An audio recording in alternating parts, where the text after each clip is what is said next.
When I first arrived at Harriman Hospital in Tennessee, it was nothing more than an abandoned relic from another era. Once a bustling community medical center, it had been closed for decades after a series of mysterious deaths and malpractice allegations.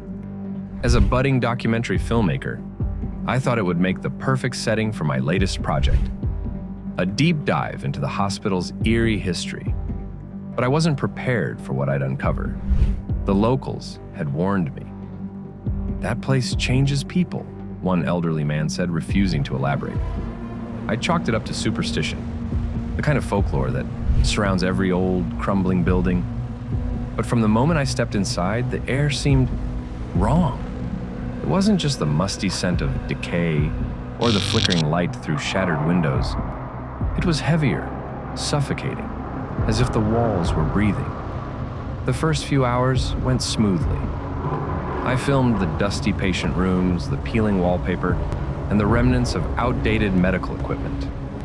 The hallways were unnervingly silent, save for the occasional creak of the old structure settling. Then I found the surgical ward. It was colder there, unnaturally so. My breath misted in the air, despite it being a warm summer day outside. That's when I noticed the whispers. At first, I thought it was the wind, but the sounds were too deliberate. Faint murmurs, as if voices were bleeding through the walls. I tried to dismiss it as my imagination, but then I saw the writing. Faint scrawls on the wall in a language I didn't understand. Some words were repeated, scratched deeper than others, as if someone had been desperate to leave a message. My camera picked up the marks clearly, but through the lens, I noticed something else.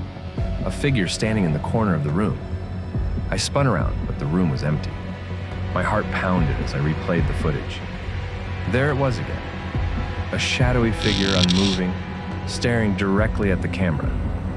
I should have left right then, but my curiosity got the better of me.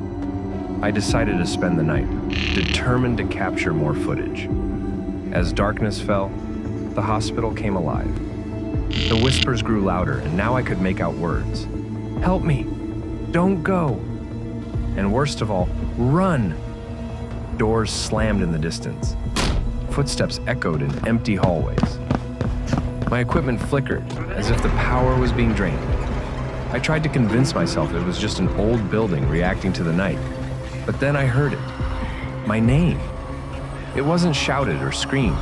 It was whispered, soft and deliberate, from somewhere just behind me. I turned quickly, the flashlight trembling in my hand, but no one was there. I decided I'd had enough. Gathering my things, I hurried toward the exit, but the hospital wasn't letting me go. The hallways seemed to stretch endlessly, looping back on themselves. Rooms I'd passed earlier were now in different places, as if the building was rearranging itself. My panic reached a fever pitch when I saw the surgical ward again, the same room I'd filmed earlier. The writing on the walls had changed. This time, it was in English. "You can't leave." The figure from before was there, but now it was closer, much closer. Its face was obscured, but its presence was overwhelming. I dropped my camera and ran, ignoring the whispers that now screamed my name. Somehow I made it out. When I reached my car, the sun was rising, but the hospital stood as dark and foreboding as ever. I never retrieved my camera. I didn't need to. And now I understand why the locals don't talk about Harriman Hospital.